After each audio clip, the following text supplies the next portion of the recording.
안녕하세요. 북신의 서재입니다. 청소년 권장도서 목록을 볼 때마다 과연 어린 학생들이 고전으로 분류되는 작품의 의미를 얼마나 이해할 수 있을까 하는 의문이 듭니다. 무인도에 불시착한 아이들의 모험담 계열인 파리대왕은 꼭 읽어야 할 청소년 필독도서이지만 그것이 함의하고 있는 바는 결코 단순하지 않습니다. 윌리엄 골딩에게 1983년 노벨 문학상을 안겨준 이 작품은 15소년 표류기나 로빈손 크루소류의 소년들의 호기심이나 모험심 혹은 인간 이성의 위대함과는 거리가 먼 작품입니다. 오히려 자연 상태에서 인간은 만인에 의한 만인의 투쟁이라는 홉스의 논지를 서사화한 것에 가깝습니다. 고작 5살 남짓부터 많아봐야 12살에 불과한 어린 소년들의 무인도 생존기인 파리대왕은 아이들의 천진함과는 거리가 먼 이야기입니다. 오히려 자연 상태에서 표출되는 야만적 인간 본성과 선동의 광기, 그리고 소수의 권력 의지가 다수의 노예 근성과 결합했을 때 나타날 수 있는 전체주의 등 인간사의 적나라한 정치 현실을 그대로 직시합니다. 핵이 터지는 제2차 세계대전 와중 한때 영국 소년들은 비행기로 안전 장소로 후송되다 무인도에 불시착하고 이로써 아이들끼리 원시적 공간에서 살아남는 이야기가 이 소설의 얼개입니다. 꼬마들로 지칭되는 일군의 무리와 이성적 사고가 가능한 똘똘한 아이들 몇이 어른들로 요약되는 사회 시스템이 전무한 곳에서 어떻게 사회를 이루며 살아가는가를 보여준다는 점에서 파리대왕은 일종의 상황극과도 같습니다. 아이들이 도착한 섬은 에덴 동산에 비유될 만큼 충분히 좋은 섬이었습니다. 마실 물과 양식이 풍족하고 수영토로 적격인 냇가도 있고 그들에게 위해를 끼칠 만한 그 어떤 곳도 없는 낙원에 가까웠습니다. 처음에 아이들은 렐프를 중심으로 원만하게 공동체 질서를 만들어가며 무탈하게 지냈습니다. 렐프가 우두머리가 될 수 있었던 데에는 그의 생김이 한몫했습니다. 무리 중에는 지도자다운 카리스마를 지닌 잭과 지성을 갖춘 돼지라 불리는 아이도 있었지만 렐프의 근사한 외모는 아이들을 사로잡았고 우스꽝스러운 생김에 천식마저 있는 돼지의 말들은 모두의 조롱 대상이었습니다. 이후 권력 의지를 감출 수 없었던 잭이 렐프의 약점을 파고들기 시작하면서 공동체에는 균열이 생기기 시작합니다. 렐프는 문명인으로서 영국인의 품위를 지키고자 했고 당장의 생존보다 공동체 질서와 구조라는 상위 목표가 중요했습니다. 안전을 위한 오두막과 위생을 위한 변소, 무엇보다 구조 신호가 되어줄 봉화를 꺼뜨리지 않는 것이 철칙이었습니다. 반면 성가대 연장자인 잭은 그의 휘하였던 성가대 꼬마들을 사냥패로 길들여 멧돼지 사냥에 열을 올리면서 렐프와 대립하기 시작합니다. 언제 배가 지나갈지 알 수 없는 상황에서 먼 미래의 희망인 봉화보다 당장의 고기 맛에 끌리는 것은 교육의 혜택을 입지 못한 천둥 벌거숭이들에겐 당연한 일입니다.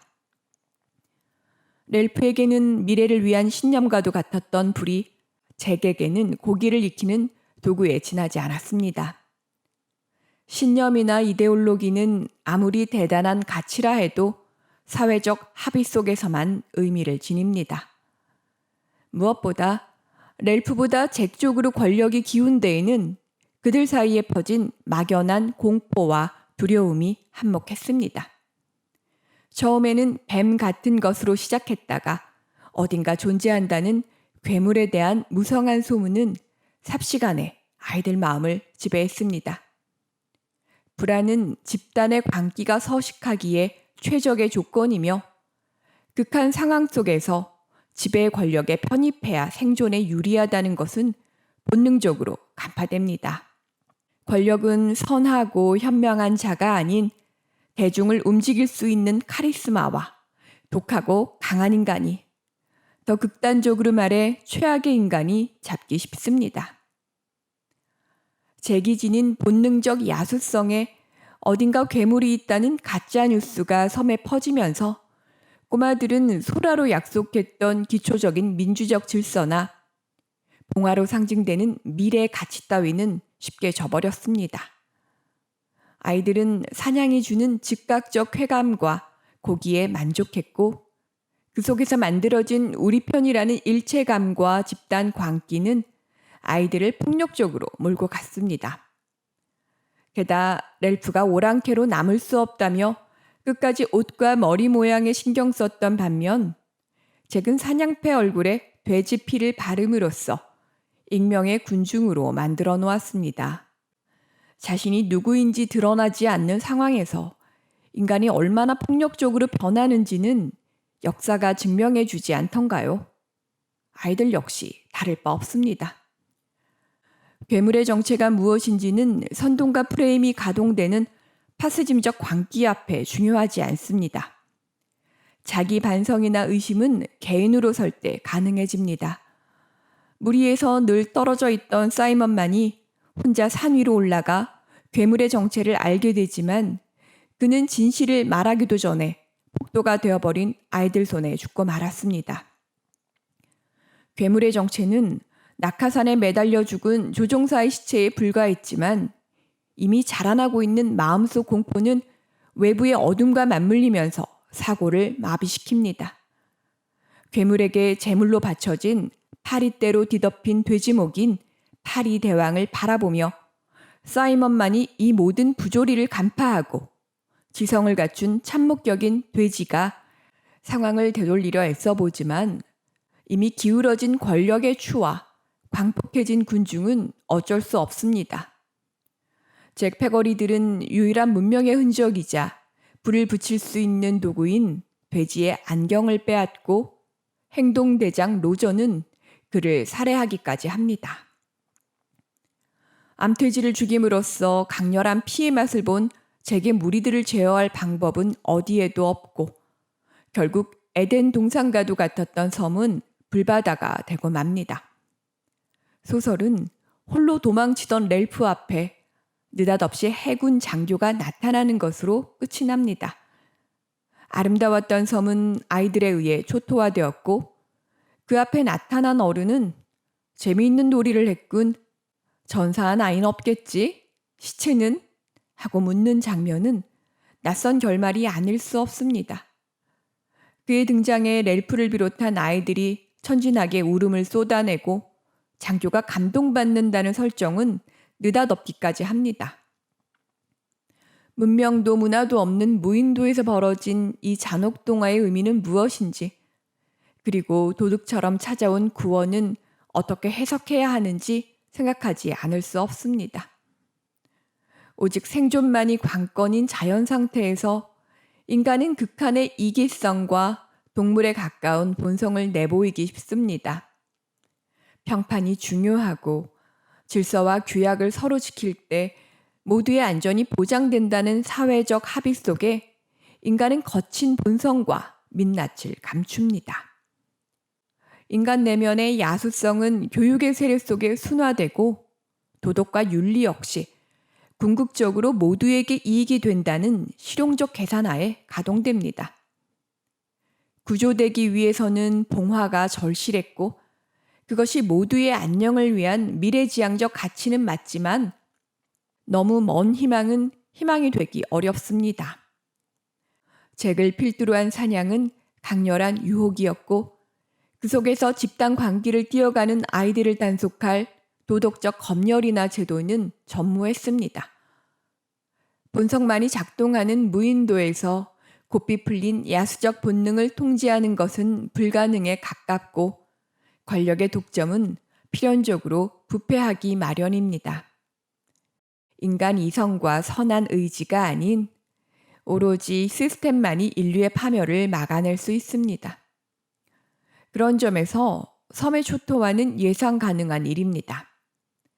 소설의 결말은 인간 사회를 비관적으로 보는 작가의 세계관을 단적으로 보여줍니다. 구원은 해군 장교, 즉 신과 같은 외부의 은총 없이 내부적으로 불가능하다고 말입니다. 어리석은 인간은 선지자인 사이먼을 알아보지 못하고 지성과 지혜가 있는 돼지가 있어도 다수가 몰고 가는 파스짐적 광기 앞에 이성적 사고는 맥을 못 춥니다. 그럼에도 언제 죽을지 모른다는 극단의 공포와 고립무원의 상태 속에 렐프가 끝까지 항복하기를 거부했다는 점을 일말의 희망이라고 보아야 하나요? 하지만 렐프는 실패한 지도자임이 분명합니다. 지도자는 완벽한 인간이 아닙니다. 하지만 누가 충신이고 간신인지 구별할 수 있어야 하고 유능한 인물을 적재적소에 쓰는 용병술의 달인이어야 합니다. 렐프는 돼지가 갖고 있는 지성의 힘을 알았고 부러워했지만 그에게 권위를 부여하지 않았고 제게 야망을 읽어내지도 못했습니다. 사냥에 미쳐 봉화를 꺼뜨렸다고 잭을 향한 렐프의 날선 비난은 잭에게 모욕을 주었고 결국 협치 불가능 상태로 몰고 갔습니다.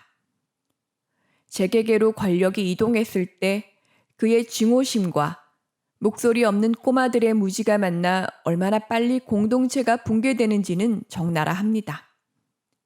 독재자가 극한으로 치닫는 까닭은 그를 맹목적으로 따르는 군중이 있기 때문입니다. 그래서 소설 속 꼬마들은 주인공인 렐프와 잭만큼이나 중요합니다. 인류사의 커다란 비극은 소수의 사악함에 다수의 무지가 결합되었을 때 벌어졌음을 기억해야 합니다. 덧붙여 인간 사회에서 연대는 잘하기 힘든 반면 배타적 감정은 본성에 가깝습니다.